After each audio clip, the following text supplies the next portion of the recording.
বন্ধুগণ, সংযুক্ত কিষাণ মোর্চার পক্ষ থেকে আজকে আমরা এই ৭৩ মোড় কোল্ড স্টোরেজের নিকট কৃষককে ১৩০০ টাকা কুইন্টাল দরে রাজ্য সরকারকে আলু ফ্রেশ হচ্ছে তো আজ জলপাইগুড়ি সদরে সংযুক্ত কিষাণ মোর্চার তরফ থেকে আজ আমরা এই পথ অবরোধ করছি। এই পথ অবরোধের মূল উদ্দেশ্য হচ্ছে যে আমাদের এখানকার যারা কৃষক, যারা কোল্ড স্টোরেজে আলু রেখেছেন, তারা আলুর দাম পাচ্ছেন না। অন্যান্য ক্ষুদ্র ব্যবসায়ী ২-৪ জন তারা যারা আলু রেখেছেন তারাও সেই সংযুক্ত কৃষক সভার সেই কৃষকরা আলুর দাম পাচ্ছেন না। এর ফলে কি হচ্ছে?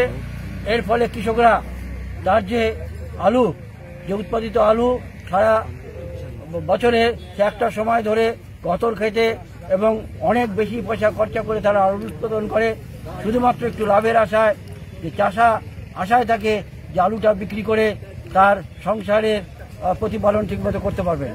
কিন্তু এবার দেখা যাচ্ছে সেই আলু বিক্রি হচ্ছে না। কিছু ফড়িয়া এবং কোল্ড স্টোরেজের মালিকরা তারা যুক্ত হয়ে তারা আলুটা যাতে মার্কেটে না যায় সেই জন্য তারা চেষ্টা করে যাচ্ছেন যাতে করে কৃত্রিম অভাব একটা সৃষ্টি হয়।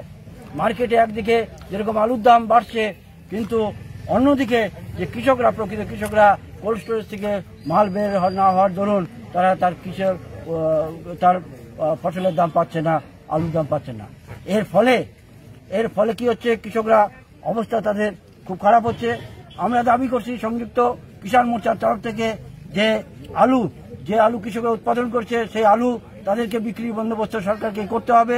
সরকার মিড ডে মিলে সেই আলু সরকার কৃষকদের কাছ থেকে ১৩ টাকা কেজি কিনে নিয়ে সেই আলু মিড ডে মিলে দিতে হবে এবং কোঅপারেটিভের মাধ্যমে সমস্ত আলু কিনে নিয়ে সে আলু মার্কেটে ছাড়তে হবে। আজকে কি করলেন? অন্য রাজ্যে আলু যাওয়ার ক্ষেত্রে যে বিধিনিষেধ ছিল সেই বিধিনিষেধ উঠে গেছে, কিন্তু সেই রাজ্যে অন্যভাবে পুলিশরা নানানভাবে হয়রানি করে যাচ্ছে, আলু যেতে দিচ্ছে না।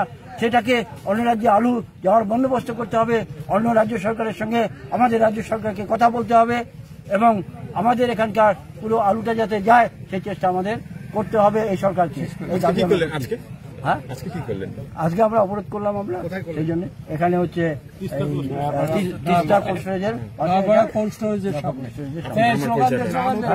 আমার নাম আশিস সরকার, আমি আহ্বায়ক সংযুক্ত কিষাণ মোর্চা জলপাইগুড়ি।